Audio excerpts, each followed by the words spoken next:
Ndio Ibnul Jauzi rahimahullah atuletea picha ya Ramadhan, asema Ramadhan katika miezi 12 katika mwaka ni mfano wa Yusuf katika ndugu zake 12. Yusuf walikuwa ni ndugu 12 na Ramadhani ni moja katika miezi 12. Yusuf ndiye ndugu alipendwa sana na baba, na Ramadhani ni mwezi umependwa sana na Allah. Tuko pamoja? Kwa hivyo ujue huu ni mwezi kipenzi. Yatosha pale Rasulullah sallallahu alaihi wasallam aliposema atakum shahru Ramadhan shahrun mubarak, umewajia mwezi wa Ramadhan, mwezi uliobarikiwa. Unachofanya kinakuwa marudufu, unachofanya kinaongezeka, hulipi kama kilivyo, bali kinabarikiwa zaidi. Ni kwa sababu ya mapenzi ya Allah tabaraka wa taala. Sasa ukijua kwamba mwezi huu umependwa zaidi, la tulquhu fi ghayabatil jubbi. Yusuf alipopendwa zaidi, ndugu zake waliamua wakafanya nini? Wengine akasema uktulu Yusuf, muweni Yusuf. Na wewe usiue Ramadhani ikawa inapita kwa mchezo. Usiue time ya Ramadhani ikawa inakupita ovyo. Allah akakuwekea kitabu maalum. Funga meseji zako zote, funga Instagram zako, toka kila mahali, TikTok wapi, wewe husika na risala na barua ulioletewa katika Ramadhan. Shahru Ramadhan alladhi unzila fihi al-Qur'an, mwezi ambao ni kipenzi cha Allah. Kithirisha dhikrullah katika mwezi wa Ramadhan, mtaje Allah sana.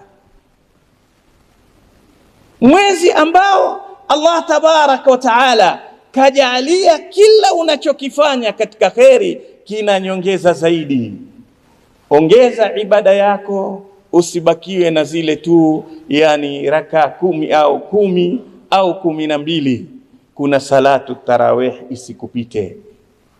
Lakini ukipata nafasi ya qiyamul tahajjud, usimame japo kwa witri, ili ufaidike kumfurahisha alokuletea mwezi huu.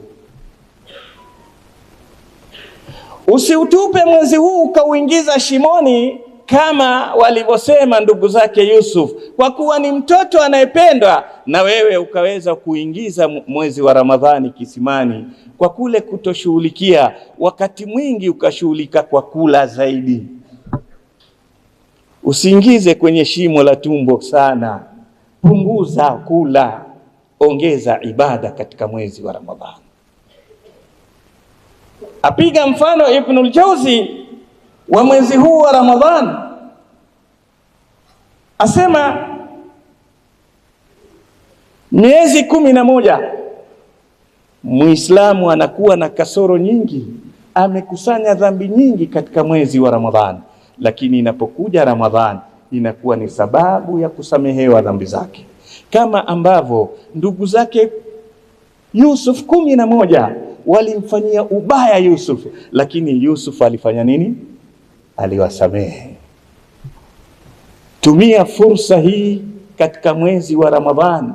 Kuna mambo matatu ambayo unayapata ndani ya Ramadhani, huyapati kwingine, yafanye katika mwezi huu wa Ramadhani. Unajua kuna amali 3 hazina kiwango cha malipo. Allah hajataja, Sheikh ameeleza hapa, hajataja utalipwa nini. Ibada zote unaambiwa utalipwa hiki, utalipwa hiki, isipokuwa Ramadhani.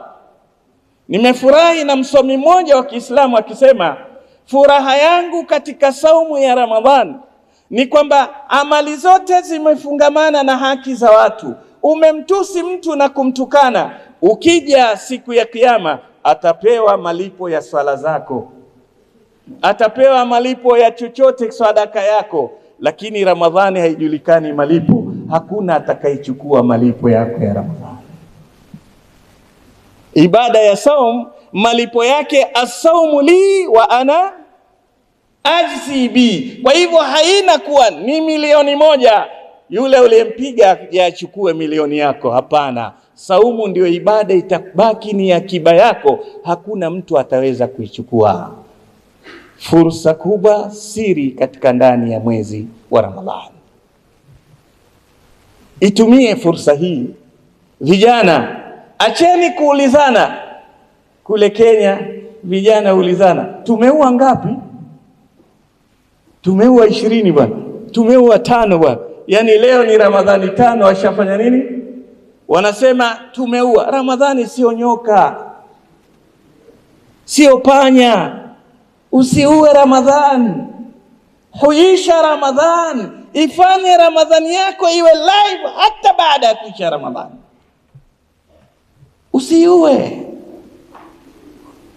Usiue Ramadhani, kwa sababu ni kipenzi cha Allah tabaraka wa taala katika maisha yako. Wapenzi waumini, Ramadhani ni mwezi wa 9 katika kalenda ya Kiislamu. Angalia Allah subhanahu wa ta'ala miujiza yake.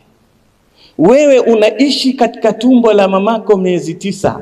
Mwezi wa 9 unatoka ukiwa msafi, si ndio? Huna dhambi ukizaliwa. Na Allah katika imani amekupa mwezi wa 9 utoke msafi, huna dhambi. Tuko pamoja umini? Unatoka tumboni kwa mama baada ya miezi 9 msafi. Allah, mama ni mara moja tu anajifungua, ukatoka wewe, ukazaliwa wewe. Kwa hivyo mara moja, kwa mapenzi ya huruma ya mama, unatoka anavumilia. Kwa miezi 9 unatoka msafi, una dhambi. Lakini kwa huruma ya Arhamar Rahimin, anakufanya kila mwaka mwezi mmoja unatoka ukiwa msafi, una dhambi. Itumie fursa hii. Na ndiyo katika hasira za Mtume Muhammad sallallahu alaihi wasallam aliyotuonyesha zilioko ulimwenguni. Moja, raghima anfu thalath man adrakahu Ramadan falam yughfar lahu. Pua ya mtu fulani imeingia mchangani, ameangamia pamoja kuwa yuatembea. Yule ambaye imeingia Ramadhani mpaka ikatoka asiupate msamaha, asiwe safi, huyo ameangamia. Jitahidi kuchuma mazuri yaliyoko ndani ya Ramadhani ili uzaliwe upya kiimani. Wapenzi waumini, tukithirisha ibada.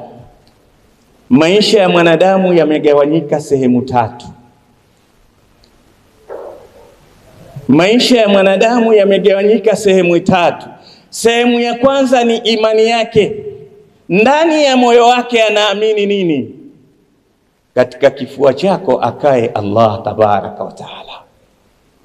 Walladhina amanu tatma'innu qulubuhum bidhikrillah, ala bidhikrillah tatma'innul qulub. Walioamini mioyo yao inapata utulivu kwa jina la Allah tabarak wa taala.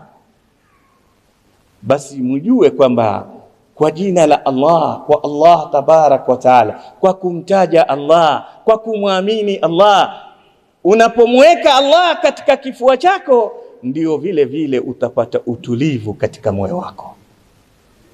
Yale tumeyasikia hapa kwa mashehe, kubabaika huku na kule, mtu anafanya lile na lile, eti anatafuta furaha. Furaha haiko mkononi kwako, saada iko mkononi kwa Allah.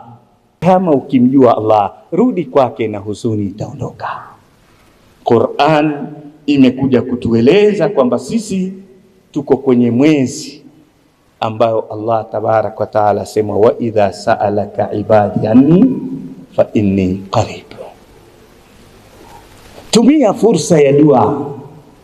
Kila mara muombe Allah. Jamani, mwajua siri ya saumu ya Ramadhani?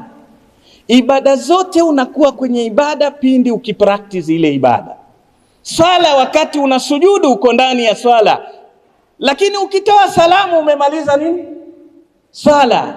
Lakini saumu, ibada ya saumu inabaki na wewe hata kama umelala. Allahu akbar. Uko kazini, wafanya kazi zako, madamu umefunga, wewe uko ndani ya ibada. Umekaa wazungumza na marafiki zako, madamu umefunga wewe uko kwenye ibada.